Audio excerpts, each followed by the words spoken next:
Hello guys, what is up? We're going to be checking out some of the components I have been putting into my new PC. So we're going to check out the processor first, and we're just going to work our way through all different components, and I'll try and explain why and why I chose them basically.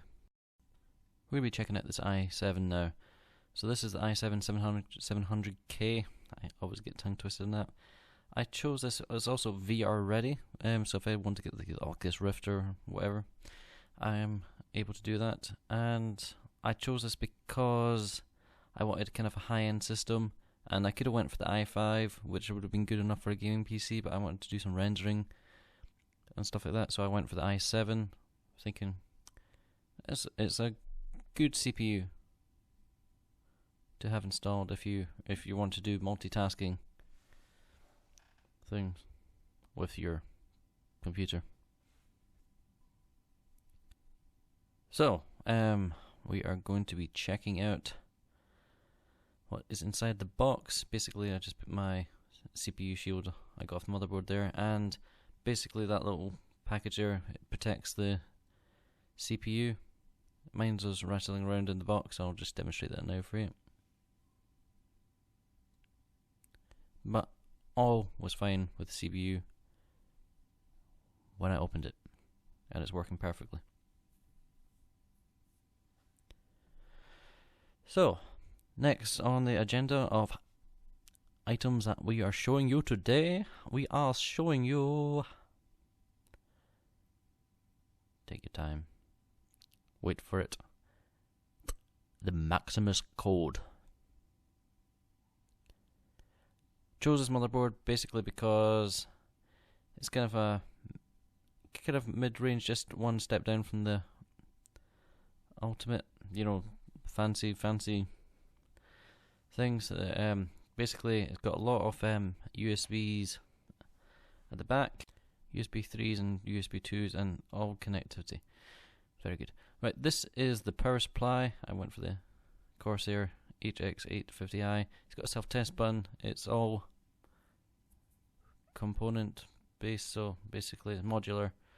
Basically you can just stick whatever in, and I went for 32GB of Corsair RAM LED, so I've got the red LEDs going away nicely. And also in the back you can see the I/O, the Corsair H115i.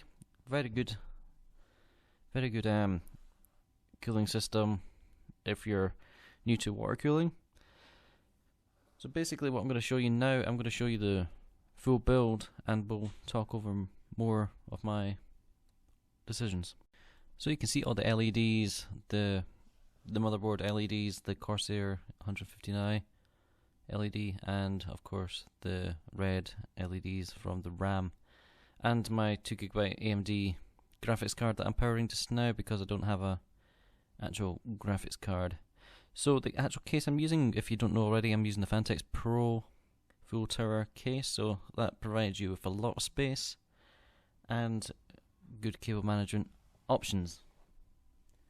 So what I was looking for was a room to adapt and room to build. So with the Maximus Pro code motherboard, I've got, I think, about 3 PCI slots. I can't remember what they're really called, so I can potentially just use 2 graphics cards and maybe 2 GTX 1080s and blast the hell off the FPS count. That's another reason it does crossfire as well. Deciding on a motherboard was a big decision for me, and I did decide to go for I think there was an ACR code, Maximus code, for £303 off Amazon. I did go through PC Part Picker and choose my parts, and then order them on Amazon, so I had to pay a wee bit more than I would normally have to pay if you just order it through PC Part Picker. I'm rambling here.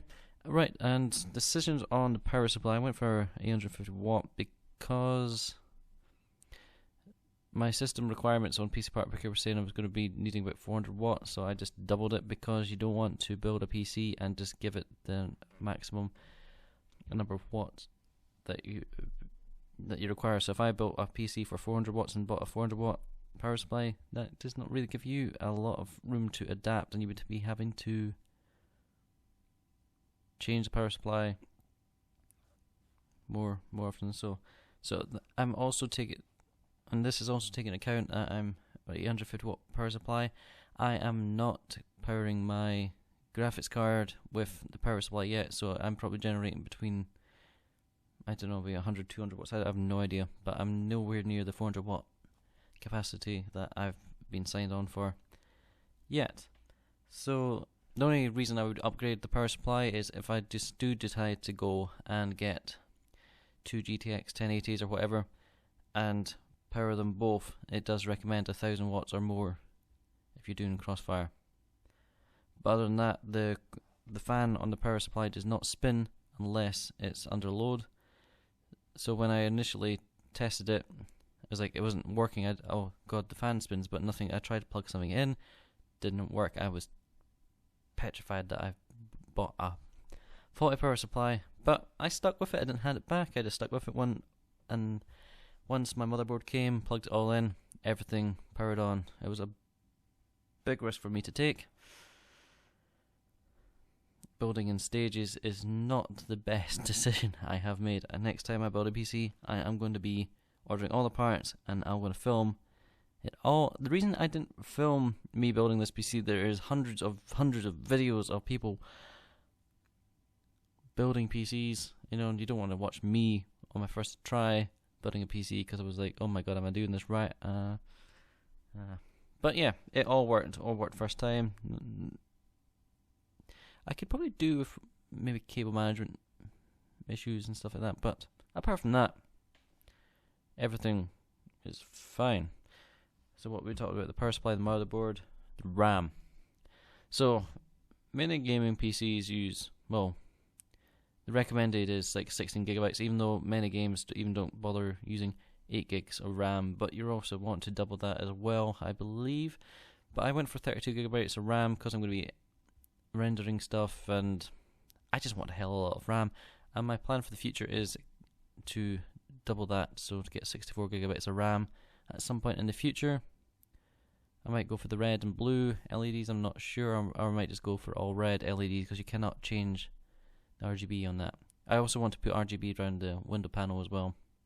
A Fentex Pro case. You can also get the case with no window if that's what you like, but I wanted a window. So that's the RAM. My decisions about the RAM. I've talked about the processor. I think I've pretty much done everything. The reason I've just not had time or the decision making skills to finally choose, but I think I'm gonna get a GTX 1080 at some point in the next few months.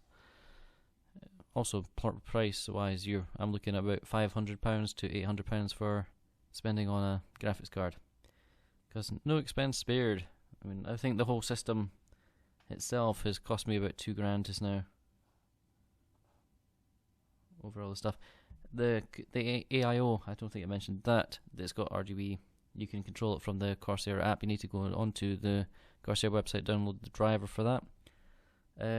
The fans I've read aren't the best, but I'm using them in a pool configuration, so basically pulling all the hot air out. So if I lift take the window out underneath, the radiator's just underneath the on top of the motherboard, so if there's any dust there I can just and clean that off, and it's just pulling all the hot air out and blowing it up more to the stairs now. I read that was like a good configuration. I'm going to put more fans in as well. I mean, the system runs cool anyway. Right, I think I'm going to end it here. I'm going to please like and subscribe, and hello to my second subscriber. Thank you very much for joining Bad Ape Gaming. Very much appreciated. And obviously thanks to Echo, who is my first subscriber. And again, thank you for watching the videos and liking them. If you haven't already, please subscribe and please share my videos. I would like to generally make more videos like this and more gaming videos. I think I will be making a video of Tomb Raider at some point next, and I'm just downloading Elder Scrolls from the Humble Bundle deal of the month, and the rest of the games come out on the 3rd, so I probably will go and make a video of these games. Anyway, sorry for rambling on. Thank you for watching, and please subscribe. Bye.